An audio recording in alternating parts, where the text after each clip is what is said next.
प्रेरितों के काम 19 उसकी 11। परमेश्वर पौलुस के हाथों से सामर्थ के अनोखे काम दिखाता था, यहां तक कि रुमाल और अगोछे पौलुस के शरीर से छुआकर बीमारों पर डालते थे और उनकी बीमारियां जाती रहती थी और दुष्ट आत्माएं उनमें से निकल जाया करती थी। अब पौलुस के शरीर से रुमाल छुआकर लिखा बीमारों पर डालते बीमार चंगे होते थे।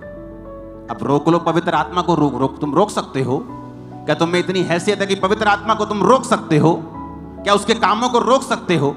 अगर हीलिंग हो रही थी तो क्या शैतान कर रहा था? दुष्ट आत्मा निकल रही थी, शैतान निकाल रहा था। शैतान को नहीं निकाल सकता। जीसस ने कहा वो कौन था जो निकाल रहा था? वो परमेश्वर की सामर्थ थी, प्रभु का मसा था जो पौलुस के अंदर था। जब उसके ऊपर से रुमालों को टच किया जाता था तो लोग हील होते थे। परमेश्वर ने मुझसे कहा था रुमाल के ऊपर वर्ष लिखनी है कि जब वो वर्ष लोग पढ़ें कि यीशु के कोड़े खाने से हम चंगे हो गए, वचन हमेशा उनकी आंखों के सामने रहे। और रुमालों को अनॉइंट कर लोगों को भेज।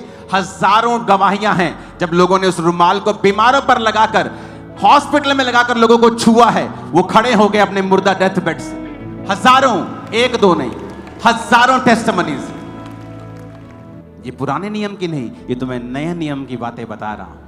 जहां पर मिट्टी का प्रयोग हुआ, जहां पे तेल का प्रयोग हुआ, जहां पे रुमालों अगोछों का प्रयोग हुआ, जहां पर छाया का प्रयोग हुआ, पतरस की छाया से लोग चंगे हो जाते थे। तो क्या तुम पवित्र आत्मा को रोक सकते हो? अगर तुम रोकने की कोशिश कर रहे हो तो तुम पवित्र आत्मा को नहीं रोक रहे हो, तुम अपनी उन्नति और अपने लोगों की उन्नति को रोक रहे हो जो तुम्हें सुन रहे हैं।